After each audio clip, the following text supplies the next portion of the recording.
So our next speaker has launched onto the scene in an incredible way. Adam Robinson's the CEO at retention.com and RB2B, bootstrap both businesses to help e-com and B2B brands grow and monetize their first-party database through harnessing the power of identity. And his business is worth a session in and of itself. But what we asked Adam to tell us more about is how he's grown his company using an audience building motion on LinkedIn and activating his founder brand. So I asked Adam if he'd be willing to share his learnings with us, and don't want to steal any more thunder, so let's go ahead and welcome to the stage Adam Robinson.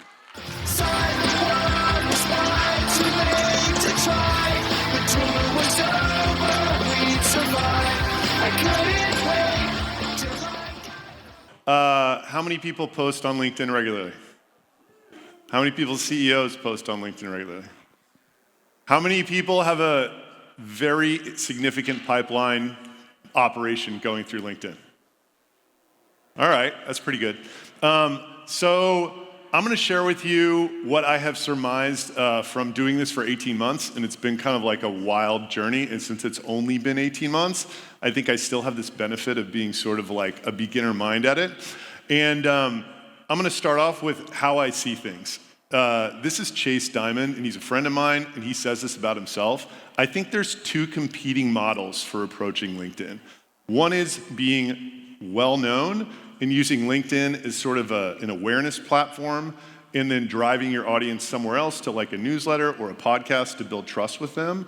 And it can get you a big and very untargeted audience. But where I have fallen into, kind of by dumb luck, kind of by circumstance, is being known well and using LinkedIn as both the awareness and the trust building platform. And what I have found is that people actually feel like they're friends with me as a result of the content that I'm publishing. And I think this is like a vicious, incredibly powerful thing if you are your ICP and your ICP lives on LinkedIn.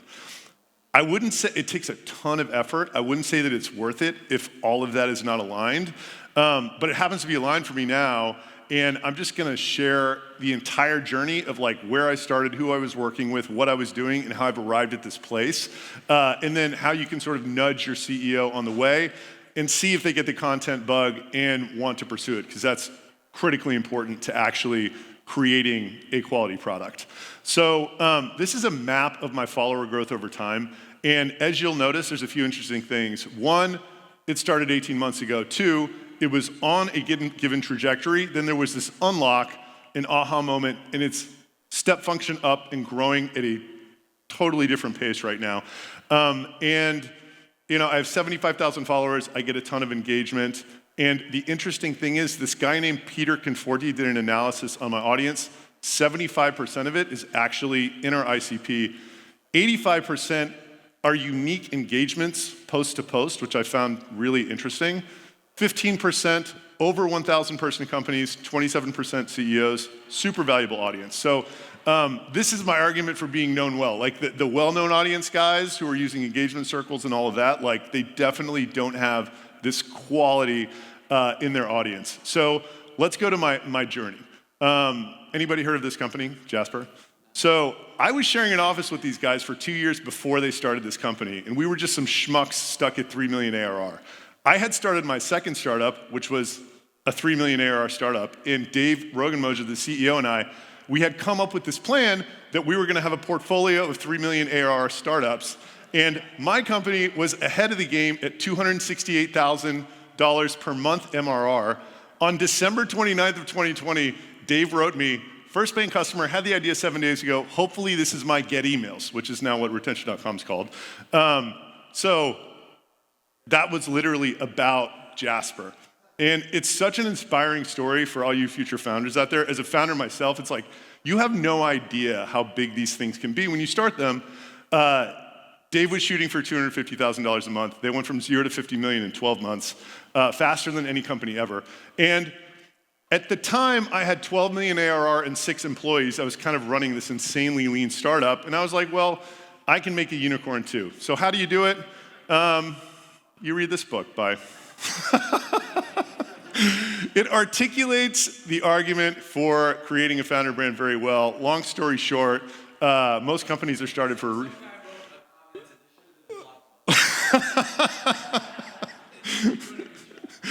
Everybody should read this book. I read it. I had the same objections I'm sure all of your CEOs will have. I don't want to be famous. I don't want to get on the social treadmill. I don't want to post every day. I'm not going to start tweeting against the best people in the world when I don't know what the heck is going on. I just don't want to do it. So I think there's two rebuttals that take care of all of it. Number one, it helps with literally everything. Literally. I just can't even articulate that clearly enough, being famous. And you're not really famous. Like, you're locally, I might be kind of famous in this room, but like I step outside and literally no one knows me. And then the second point is you don't have to start doing it yourself. In fact, I would recommend that you don't start doing it yourself, because you can sort of watch what a ghostwriter does who knows the game, knows the algo, knows what's going on, and your CEO can get a sense as to whether or not they want to actually get into this game. And I met this guy, Tommy, who told me, you should start on LinkedIn. 1% of active users create content. I can write for you. Daniel can boost your posts. You're going to crush. That's Tommy's LinkedIn. He's a ghostwriter. He's got a great shop. If you want to get started, I'd recommend hitting him up.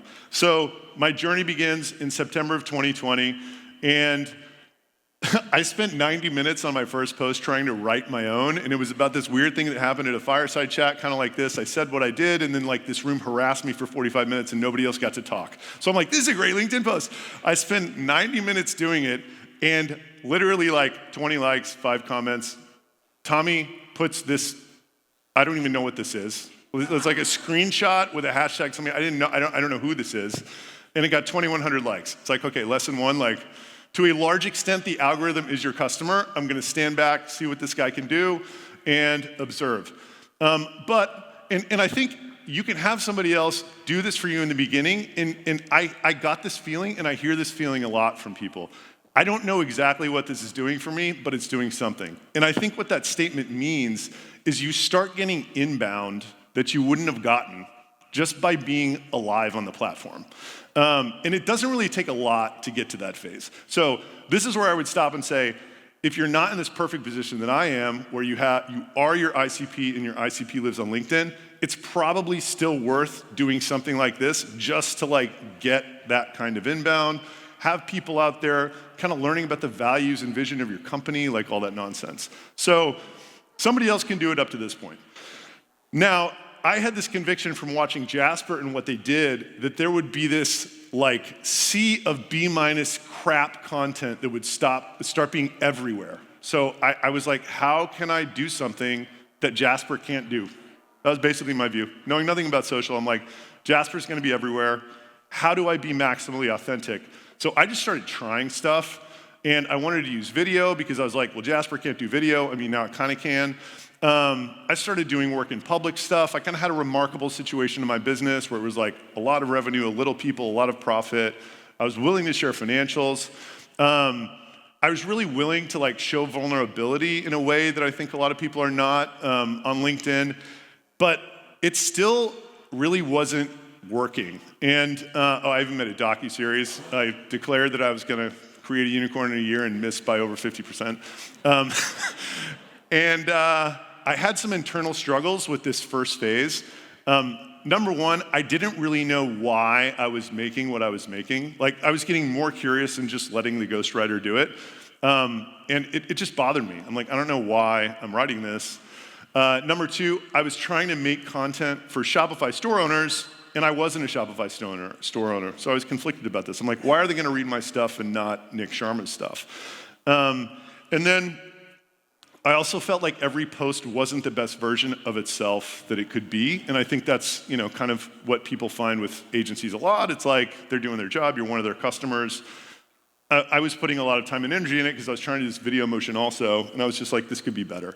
So phase two is this guy, Alec Paul. He works with B2B CEOs, and this guy is not a ghostwriter. He's a consultant.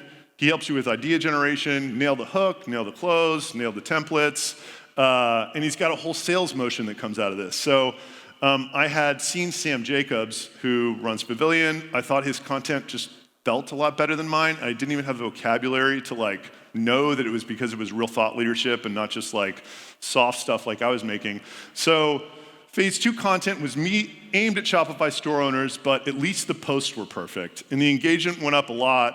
And we also tried to implement Alec's sales motion, which is like you make a big post, you get a bunch of inbound connection requests, you accept the ones in your ICP, you float them a little message, it starts a conversation history, you wait 60 days, they get served your content, you're a celebrity by then you ask for a demo 60 days later, and it's like an 80% accept rate. That's what he has going on with his other B2B CEO clients. Problem was, it just wasn't booking demos for Shopify store owners because they're not on LinkedIn. So